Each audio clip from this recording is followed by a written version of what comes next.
ಕ್ರಿಸ್ತನನ್ನು ಪ್ರತಿಫಲಿಸುವಂತೆ ನಿಮ್ಮ ಆತ್ಮಗಳನ್ನು ವಾಕ್ಯದಲ್ಲಿ ಬಲಪಡಿಸುವ ಅನುದಿನದ ಧ್ಯಾನ. ಇಂದಿನ ಧ್ಯಾನದ ಶೀರ್ಷಿಕೆ ಪ್ರಭಾವದ ಶಕ್ತಿ. ಈ ದಿನದ ದೇವರ ವಾಕ್ಯ, ನಿಮ್ಮ ಕಾಲುಗಳಿಂದ ನೆಟ್ಟಗೆ ಮುಂದೆ ನಡೆಯಿರಿ, ಹೀಗೆ ಮಾಡಿದರೆ ಕುಂಟಕಾಲು ಉಳುಕಿ ಹೋಗದೆ ವಾಸಿಯಾಗುವುದು. ಇಬ್ರಿಯರಿಗೆ 12ನೇ ಅಧ್ಯಾಯ 13ನೇ ವಚನ.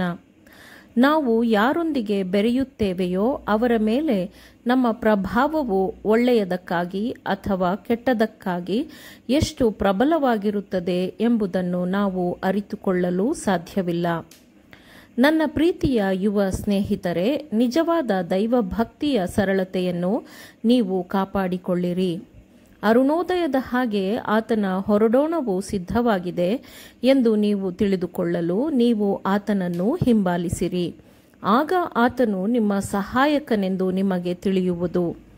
ಭ್ರಷ್ಟವಾಗಿರುವ ಲೋಕದ ಪ್ರಭಾವಗಳಿಂದ ನೀವು ದೂರವಾಗಿ ನಿಮ್ಮ ಆತ್ಮಗಳನ್ನು ಪರಲೋಕದ ಬಲಗಳಿಗೆ ಒಪ್ಪಿಸಿದಾಗ ನಿಮಗೆ ಯೇಸುಕ್ರಿಸ್ತನಲ್ಲಿ ಬೆಳಕು, ಸಂತೋಷ, ನಿರೀಕ್ಷೆ ಮತ್ತು ಸಮಾಧಾನವೂ ಹೆಚ್ಚಾಗುತ್ತದೆ. ನಾವು ನೆಟ್ಟಗೆ ಮುಂದೆ ನಡೆಯಲು ನಮ್ಮ ಕೆಲಸವು ಹೀಗಿರಬೇಕು. ನಂಬಿಕೆಯನ್ನು ಹುಟ್ಟಿಸುವವನು, ಪೂರೈಸುವವನು ಆಗಿರುವ ಯೇಸುವಿನ ಮೇಲೆ ದೃಷ್ಟಿಯಿಟ್ಟು ನಮಗೆ ನೇಮಕವಾದ ಓಟವನ್ನು ಸ್ಥಿರಚಿತ್ತದಿಂದ ಓಡೋಣ. ಆಗ ನಾವು ಇಕ್ಕಟ್ಟಾದ ಬಾಗಿಲ ಮೂಲಕ ಮುನ್ನಡೆಯುವಾಗ ಆತನು ಪ್ರತಿದಿನವೂ ನಮ್ಮೊಂದಿಗೆ ಇರುತ್ತಾನೆ. ಆತನು ನಿಮ್ಮ ಸಹಾಯಕನೂ ನಿಮ್ಮ ಬಲವೂ ಆಗಿರುತ್ತಾನೆ. ಆತನನ್ನು ಹೆಚ್ಚಾಗಿ ಸ್ತುತಿಸೋಣ. ನಾವೆಲ್ಲರೂ ಆತನಿಂದ ಬಹಳಷ್ಟನ್ನು ಹೊಂದಿಕೊಂಡಿರುವುದರಿಂದ ಆತನನ್ನು ಸ್ತುತಿಸೋಣ. ಆತನ ಬಗ್ಗೆ ಹೆಚ್ಚಾಗಿ ಮಾತನಾಡೋಣ ಮತ್ತು ಆತನನ್ನು ಹೆಚ್ಚಾಗಿ ಪ್ರೀತಿಸೋಣ. ಇಲ್ಲಿ ಚಿಕ್ಕ ಮಕ್ಕಳಿದ್ದಾರೆ. ದೇವರು ನಿಮ್ಮನ್ನು ಪ್ರೀತಿಸುತ್ತಾನೆ.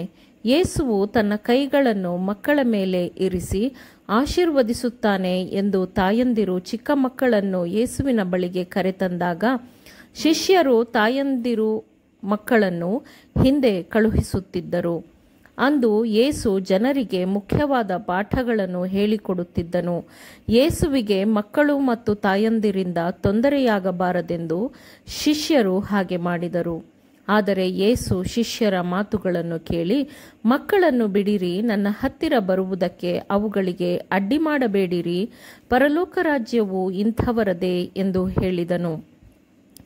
ಈ ಚಿಕ್ಕ ಮಕ್ಕಳಲ್ಲಿ ಪ್ರತಿಯೊಬ್ಬರ ಬಗ್ಗೆಯೂ ನನಗೆ ಆಳವಾದ ಆಸಕ್ತಿ ಇದೆ ಮತ್ತು ನೀವೆಲ್ಲರೂ ಅವರನ್ನು ತುಂಬಾ ಮೃದುವಾಗಿ ನಡೆಸಿಕೊಳ್ಳುತ್ತೀರಿ ಎಂದು ನಾನು ಭಾವಿಸುತ್ತೇನೆ. ಕುಟುಂಬದಲ್ಲಿ, ಮನೆಯಲ್ಲಿ ಹಿರಿಯರು ತಮ್ಮ ಕಿರಿಯ ಸಹೋದರ ಸಹೋದರಿಯರೊಂದಿಗೆ ತಾಳ್ಮೆಯಿಂದ ಮತ್ತು ದಯೆಯಿಂದ ವರ್ತಿಸಲಿ. ಅವರು ತಮಗಿಂತ ಕಿರಿಯರಿಗೆ ಸತ್ಯವೇದದ ಜ್ಞಾನವನ್ನು ಕಲಿಸಲು ಸಹಾಯ ಮಾಡಲಿ. ಅವರೊಂದಿಗೆ ಮಾತನಾಡುವಾಗ ನಿಮ್ಮ ಧ್ವನಿಯಲ್ಲಿ ನಿಮ್ಮ ಬಲವನ್ನು ಸೇರಿಸಬೇಡಿರಿ. ಅಂದರೆ ಧ್ವನಿ ಏರಿಸಿ ಗದರಿಸಿ ಮಾತನಾಡಬೇಡಿರಿ. ಸರಿಯಾದದ್ದನ್ನು ಮಾಡುವುದರ ಮೂಲಕ, ದೇವರನ್ನು ಮೆಚ್ಚಿಸುವ ಮೂಲಕ ಆಶೀರ್ವಾದದ ಮಾತುಗಳನ್ನಾಡಿರಿ.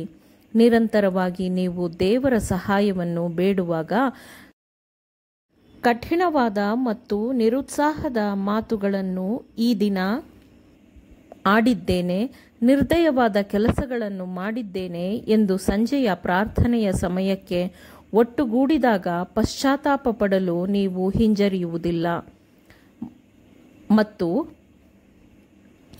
ನೀವು ಹಾಗೆಯೇ ನಡೆದುಕೊಳ್ಳುವುದೇ ಇಲ್ಲ. ಜೀವವುಳ್ಳ ನಂಬಿಕೆಯಿಂದ ಕ್ರಿಸ್ತನನ್ನು ದೃಢವಾಗಿ ಹಿಡಿದುಕೊಳ್ಳಿರಿ ಮತ್ತು ನಂತರ ಕಿರಿಯ ಮಕ್ಕಳನ್ನು ಪ್ರೋತ್ಸಾಹಿಸಿರಿ.